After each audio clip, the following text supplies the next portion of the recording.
Good morning, everyone. It's me, Sandy. Welcome to my kitchen. Okay, so I bought this for $18.30.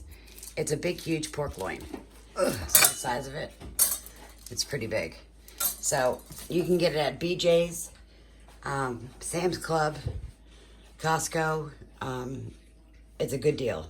So what I'm going to do is for $20, well, $18 actually, $18.30 with tax, so say 20 bucks. I'm going to cut down 23 to 25 pork chops. If I don't want to do all pork chops, I'm going to cut down to this size, because remember, pork shrinks. So if you cut a good size like this for a family of 3 or 4, you'll have plenty. And you could have leftovers, and you could make something fried up the next day. But this size right here, so maybe from your wrist to your fingertips, a nice pork roast will feed 3 to 4 people. I could do all pork loins if I wanted to, pork roast. You could do so much with this. I also take it and I cut it up real fine and tiny to make a stir fry with some rice. So there's so many meals you could make from this. And a lot of people don't eat pork, and I get that. But you have to feed your family, and I know it's against some, faith and stuff like that. That's fine. You don't have to eat this. We buy it because it's cheap, and it feeds your family. So again, it's $18.30 with tax, so say roughly 20. And I'm going to cut this and rinse this off and make pork chops for you.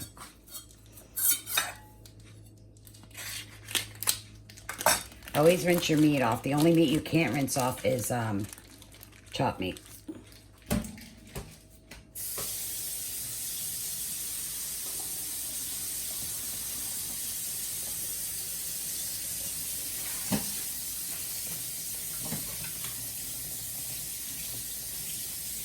So give it a good rinse. Sometimes you find a little bit of bone chips, and I like to get rid of the slime and stuff. I know that sounds rough. So if you're a vegan and you don't eat meat, I'm sorry, this video is not for you. I want to cut this right in half. And I know I'm using my stone to cut, and I shouldn't be. But I don't have a butcher block big enough to cut my meat. So you want to leave some fat on it. Some you don't. You can keep that on there. It's not going to bother it. It's sometimes easier to cut it through that way, but that's okay. I can see it better this way. So I can go a 2-inch pork chop like that, and then I can cut it and stuff it with stuffing, cheeses, herbs. So I'm going to make regular pork chops, which is usually 1 inch. If I want to cut them thinner for a fillet, where I can fry them, so I want to go real thin, you want to go 1/2 inch. And you can bread them and fry them, but they cook real fast. The thinner they are, the faster they cook. So I'm cutting 1-inch pieces. You want to keep a little fat on your meat to keep it moist. If you remove all of it, then it will be dry. You could also put this through the meat grinder and make ground pork instead of buying it.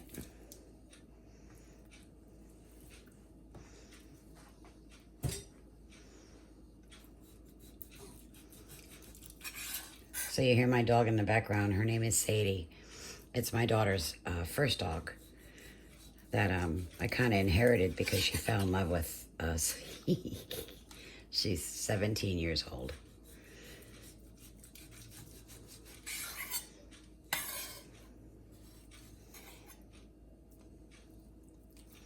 So thank you, everyone, for the outpour of love. Our family appreciates the love and the prayers. The prayers mean more than anything in the world, because prayers can move mountains. And when you have the whole world praying for you, what a beautiful thing. I pray for every single person in heaven, on earth, and ask God to have mercy on the people in purgatory. people that don't believe in God. I'm sorry, but I'm still praying for you anyway.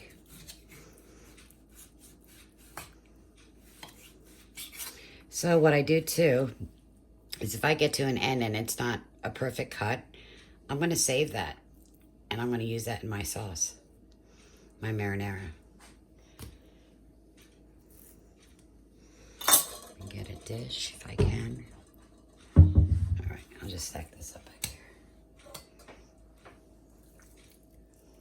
So then I'll tell you how many pork chops I got out of a $20 meal.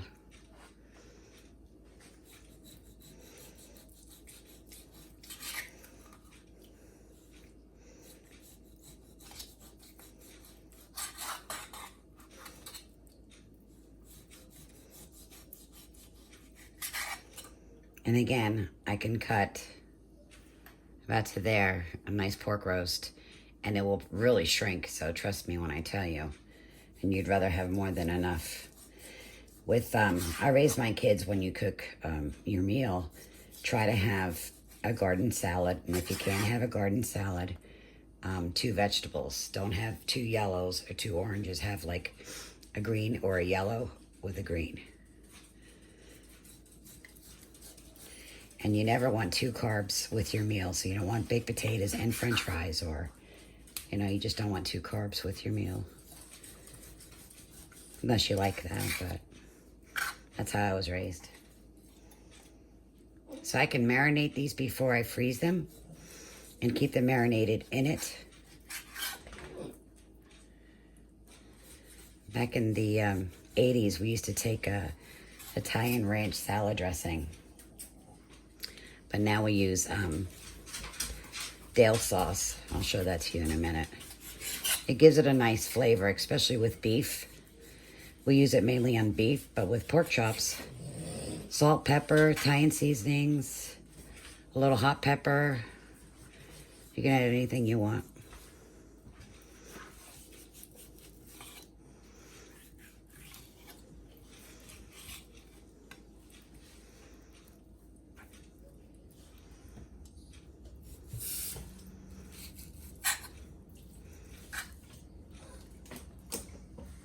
She's just a whimpering. So sometimes I'll fillet it.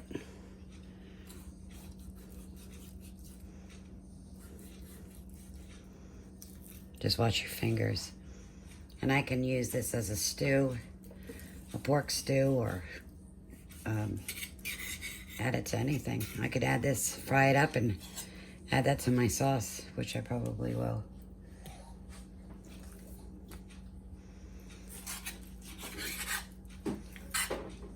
So, let's get an idea for $20. 1, 2, 3, 4, 5, 6, 7, 8, 9, 10, 11, 12, 13. Let me cut that off. You count along with me? 13 I got so far, right? 13. That one's big. We gotta cut that fat off. You can have some fat. You don't want a whole lot. But you do need that flavor. You need the zoogie. So you got 13, 14, 15. These you could bread. 15, 16, 17, 18, 19, 20, 21, 22, 23, 24, 25, and 26. I have 26 pork chops for $20. Isn't that amazing? And if you want to go fatter with it so you can cut it later and then stuff it, that's perfect. But remember, when you stuff it, it doesn't take very long in the oven because it will dry out. Make sure you have a good zoogie on the bottom, like a gravy or a soup. You know, you could use like a mushroom cream of soup or a cream of chicken, or to keep the bottom wet, so as it's cooking it doesn't dry the pork out if you're gonna stuff it. But so that's my spare ribs. I mean my pork chops, and again $20 I got all those pork chops. Well, thank you, everyone, and I just wanted to run that to you. And again, this is not for anybody who doesn't like meat or pork. I'm just trying to help everybody feed their family for $20. What a beautiful meal. So if you've got a family of 5, give them all a pork chop. So you make a big garden salad. You can have 2 vegetables, whatever you want. And by breading them and frying them in an egg batter and then breading them and frying them, it makes it more thicker, hearty, more filling. And that sauteed cabbage recipe I gave you would go really beautiful with this. And I could take one of these. Let's see. Actually, I could take 3 pork chops, and I could take all that fat off and cut that down and make a stir fry. So anyway, I put them in a Ziploc freezer bag. I make sure all the air is taken out. I write the date, and I write how many pork chops I have in there and what size they are. If it's 1 inch or 2 inch. And this way I know when I take it out of the freezer what I'm looking for. And this can last up to about 6 months in the freezer. Thank you, everyone. Have a blessed day.